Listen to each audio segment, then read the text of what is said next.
A Westminster education is big. It is provocative, and it's not limited. It's not limited by geography or atmosphere. You can learn in the classroom, but you can also learn at a faculty member's home or in the streets of a city or in another country.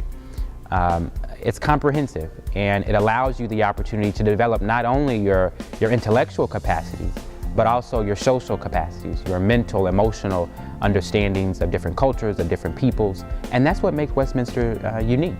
That's what makes this education so different from any other education. The global community here at Westminster, I think, is one of the reasons why Westminster is set apart from any other college in America. Literally, the world is here at Westminster. And so in and outside of the classroom, you get the opportunity to explore different cultures, differences, and understand the strength of those differences. And that's the unique feature of a Westminster education, having the opportunity to interact and engage with students from around the world.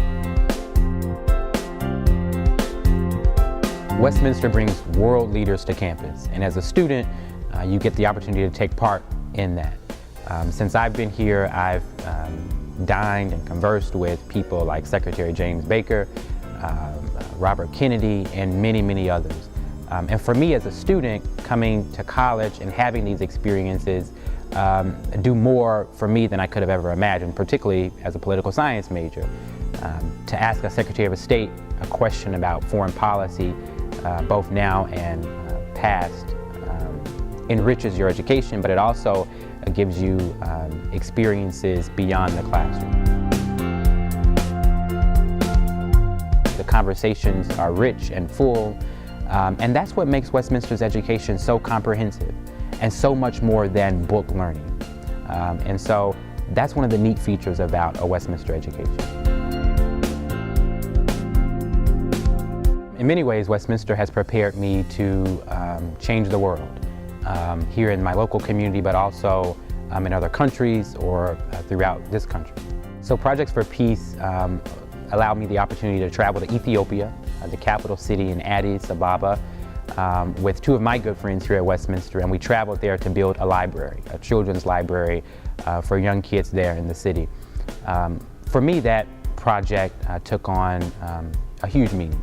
We had the opportunity to work with local people there on the ground. We had the opportunity to see kids holding books, many for the first time. And for a large extent, this means really liberating their minds and charting a new course for Ethiopia and for their communities. And that meant the world to me. The impact of the Children's Library in Ethiopia was twofold. On one hand, it allowed me for really the first time to merge what I had learned here at Westminster and what I have learned at Westminster, but also my passions for poverty and hunger and trying to alleviate those. The other piece is that I saw up close and personal the true meaning of globalization. I saw up close and personal why our interactions with other people, whether they're here in our communities or around the world, is so important. And so building a library and changing the lives of these children was tremendously influential, and it really has changed my perspective on the world and how one should live in the world. For me, post-Westminster is full of tough choices. I've been accepted to teach for America, been accepted to Yale, Vanderbilt, and Duke graduate schools. After my graduate studies, I hope to go to law school and work in government and really try to make the world a better place in more ways than one.